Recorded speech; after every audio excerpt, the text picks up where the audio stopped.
Yes, mu mawulire amalala agava mu ggwanga erya Democratic Republic of Congo wewali okulwanagana wakati wa M23 akabinja akabayeekera akali mu kuyambibwako gavumenti y'eggwanga eya Rwanda ekulemberwa Paul Kagame Lutagambwa wetwogerera ng'ebintu bino bimaze okubanga biwanvuwa okusinziira ku sources ez'enjawulo wano nga twagala okubanga ate tukutuusaako byonna ng'era bwe nakutegeezezza nti wano ku mukutu ogwa Red Zone TV byonna ebigenda okubanga biva sayidi eyo wano wogenda okubanga obisanga kati wuliriza mu mawulire agava mu ggwanga erya Democratic Republic of Congo wamu n'eggwanga erya Rwanda kigambibwa nti olutalo lutandise okubeera nga luwanvuwa.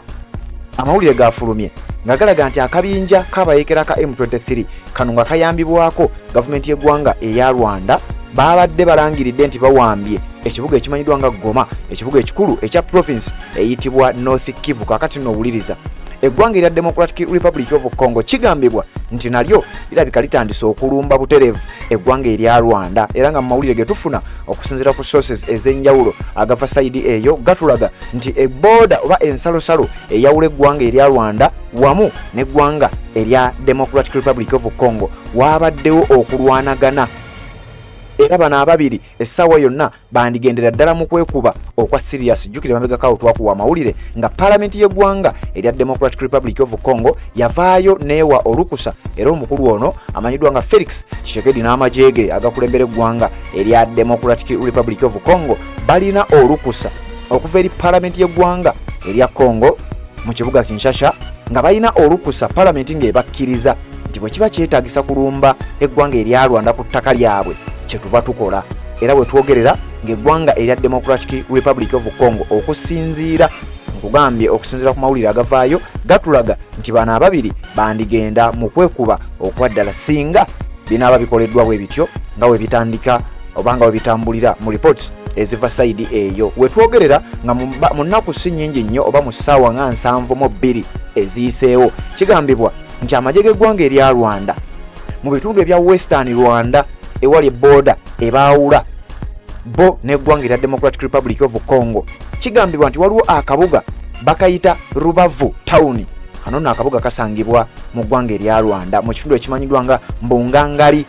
Waabaddewo ebibwatuka oba waabaddewo Emmundu okubeera nga yazzeemu okubeera ng'esesebbuka nga kigambibwa nti amagye g'eggwanga erya Rwanda gali mu kaweefube okulaba nga gakonfrontinga ebiyinza okuba nga bizungirizi, eziyinza okuba nga rockets oba ebizuka ebiva ku sayidi ey'eggwanga erya Democratic Republic of Congo. Kugambye gonna agava sayidi eyo tugenda kuba nga tugakutuusaako okusinziira ku sources. Wuliriza, an eveningful Monday continues in Rwanda with claims of Rwanda Defense Forces RDF deploying air defense system to intercept missiles fired in from Democratic Republic of Congo. Nti olunaku olw'Emmande, akawungezi k'olunaku olw'Emmande kabadde kaakayisanyo mu ggwanga erya Rwanda, era ng'obunkenke bw'amaanyi nnyo naddala mu ggwanga lino erya Rwanda erikulemberwa Paul Kagame Lutagambwa nga kigambibwa nti waliwo oba wandibaawo ebikompola rockets ezakanyugiddwa okuva mu ggwanga erya Democratic Republic of Congo nga zikanyugibwa butereevu mu ggwanga erya Rwanda. Luno no weruba lutalo lutandise okuba nga lugaziwa, era nti eggwanga lya Rwanda lyadiployinze kye tuyita air defense system. Eyo system egezaako okubeera nga interceptinga oba okulwanagana n'emizinga egiba gikasukiddwa, era nga kigambibwa emizinga gyabadde giviira ddala mu ggwanga erya Democratic Republic of Congo. Tukyagenda mu maaso ne reports eziva mu mawanga abiri. Reports from Rwanda says at least 2 bombs have landed in Mbungangali on the outskirts of Rubavu town, injuring about 15 civilians. Okuva mu ggwanga erya Rwanda amawulire gatulaga nti waliwo rockets oba bomb ezakasukiddwa nga ziva mu ggwanga erya Democratic Republic of Congo nga zaagudde mu kitundu ekimanyiddwa nga Mbugangali, era nga kino kiri mu bitundu ebimanyiddwa nga Rubavu town, era nga kigambibwa nti bannansi ba Rwanda 15 baafunye obuvune obw'enjawulo oluvannyuma lw'ebyo ebyabaddewo. Rwanda's The New Times quoted RDF spokesperson Brigadier General Ronald Rwivanga as saying several bombs have been fired into Rwanda by FARDC and genocidal FDLR elements in Goma. Omwogezi w'amagye g'eggwanga erya Rwanda amanyiddwa nga Brigadier General Ronald Rwanda yategeezezza nti bbomu ez'emitawaana ez'ebika ebyenjawulo era emirundi egy'enjawulo zaalabiddwako nga nazo zikasukibwa mu ggwanga erya Rwanda era aziva mu bubinja obwo nga bwabukunnyonnyodde ono nno nga ye mwogezi w'amagye g'eggwanga erya Rwanda bw'ati bwe yavuddeyo n'aba nga yategeezezza nga bwe nkugambye nti obutabanguko era olutalo lugenda mu maaso lwandiba nga lutandise okubeera nga luwanvuwa.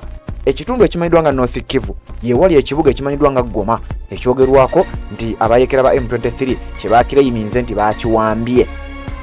Kakati nowuliriza wano, the bombs which this publication could not independently verify follow the eventful day at the border, a day in which FARDC soldiers were captured on amateur cameras begging for civilian clothes to exchange with their military fatigues to avoid identification. Kigambibwa nti ku border entalo ku border z'amawanga gana abiri eggwanga erya Rwanda n'eggwanga erya Democratic Republic of Congo waliwo akabinja k'abayeekera akamanyiddwa nga FARDC. Abajaasi baako mbu baalabiddwako mu bukamera obutonotono mbu nga bagezaako okulaba nga bambi bafuna engoye eza bulijjo ez'abantu ba bulijjo be baasanze awo bagezeeko okugenda mu maaso n'okubeera nga beebuzaabuza baleme kubeera nga babategeera. Naye nga kigambibwa nti waliwo olutalo wakati w'amawanga gana abiri era ng'olutalo luno lutandise okuba nga lwandiba nga lugenda mu stage esukkako we tubadde tululabira.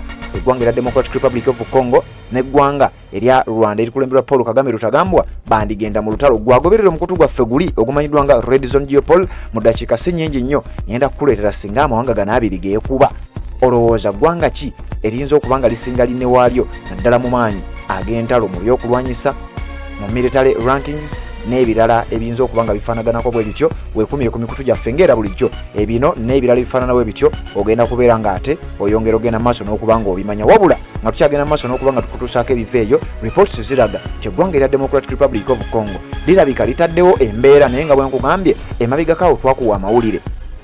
Olukiiko olukulu mu ggwanga erya Democratic Republic of Congo oba paalamenti yaabwe baavaayo ne bategeeza nti omukulu amanyiddwa nga Felix Tshisekedi tukukkiriza era tukuwadde olukusa amaanyi ga paalamenti gonna tugakuwadde bwe kiba kyetaagisa kulumba eggwanga erya Rwanda butereevu.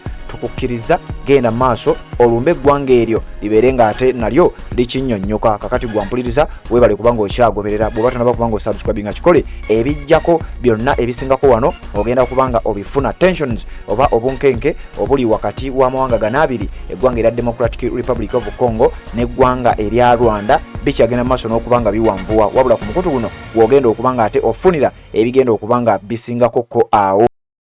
Assalamu alaikum wa rahmatullahi wa barakatuh. Amanya n'eddoboozi Haji Abdul omusomi w'eddua. Nkola ku nsonga ez'enjawulo emirimu nga gikutataganyeko ebyenfuna byo nga bidobonkanye ne oba oli bweru wa ggwanga emirimu gya kutankalanako jangu kusomere ku ddua okubeda nedda eddua zaabaawo eddua zisomibwa omuntu n'oterezebwa mu mbeera yonna ebadde ekwesibyeko akanyaga. Nina ekyoto kye nsobola okukumira wadde oli bweru wa ggwanga nga toli kumpi wano n'ofuna omukisa ogwo nawe n'osomerwako ku ddua nga nkuteddeko n'akabaani, Allah ajja kukusaasira ajja kwanukula. Kuba ku namba yange y'essimu 0752 44 71 56 ne ku WhatsApp kwendi mpereza obubaka sobole okukuyamba. Assalamu alaikum wa rahmatullahi wa barakatuh.